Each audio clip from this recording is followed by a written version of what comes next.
जाजपुर जिले में उग्र रूप नेउछि झाड़ाबांति। जाजपुर जिले में किछि दिन हेबा शह शह रोगी झाड़ाबांति आक्रांत होइथिबा बेले सेथिमध्यरु अनेकଙ୍କ नमूना परीक्षा परे हइजा चिन्हट होइछि।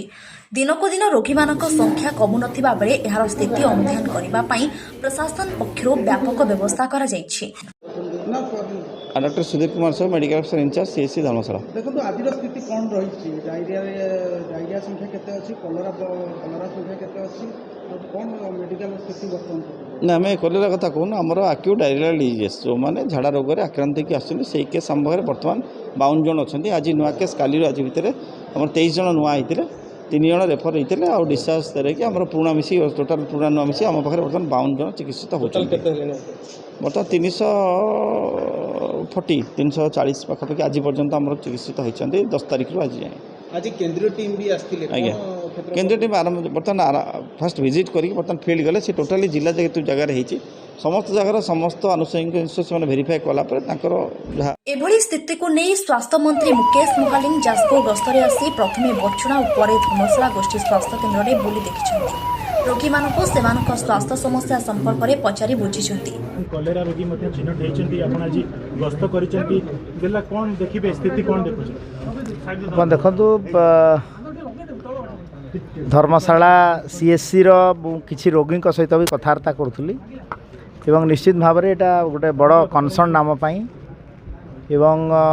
ए कलेरा रोग चिन्हट होला परे हमर एससीबी मेडिकल कॉलेज रो गोटे टीम एठी मध्य आमे एक्स्ट्रा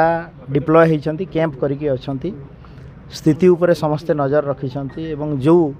पेशेंट भी आछन्ति तांको तुरंत एठी आमे ट्रीटमेंट रो व्यवस्था करूछु। मोर गोटे खाली आपण मानकू थ्रू रे जनसाधारण को गोटे सचेतन वार्ता देवार अछि जे एभले आपण को कलेरा हो कि न हो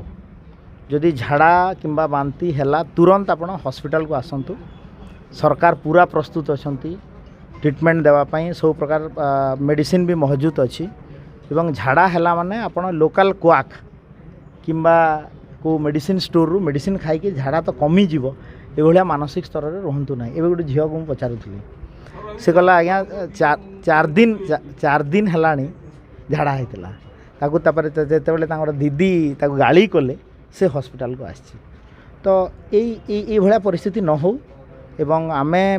पूरा आकू प्रतिहत करिया पई सरकार प्रस्तुत अछंती। आज मध्य गोटे सेंट्रल टीम आसीछंती तांकर सर्वे चलीछि एवं आमे आकू केमती कंट्रोल करा जीवो सरकार तरफ व्यापक प्रस्तुत है। एक्चुअली तृणमूल स्तर रे डिसइनफेक्शन कार्य प्रॉपर्ली हो नै या देखियो मत प्रचार हो जे लोक एलोजेन बटिका अन्य ब्लीचिंग पाउडर सब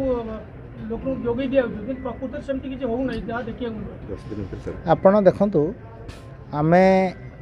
यार मुख्य कारण बहुत मल्टीपल कारण थाई पारे किंतु सरकार तरफ सचेतन करिया पई डिसइनफेक्शन कार्यक्रम टाको आमे करूछु एवं ता सहित व्यापक प्रचार प्रसार आवश्यकता मध्य रही एवं ताकू निश्चित भाव में केमती अनुपालन करा जिवो ता उपरे सरकार गुरुत्व मृत्युटा चिंता बढ़ौछि। आज 2 जन मृत्यु मध्य खबर आसी आज भी आसी तो से दुटा को आमे प्रॉपर एनालिसिस करिवु एवं तार जो इश्यू थिबो ताको आमे करेक्टिव मेजर्स केमती नेबु एवं कैजुअलिटी केमती कमिवो ता पई सचेतनता बहुत जरूरी है। सरकारी भाव रे केते मृत्यु संख्या है माननीय मंत्री बार किछ खबर अछि देखो तो मुझे प्रॉपर समीक्षा एबे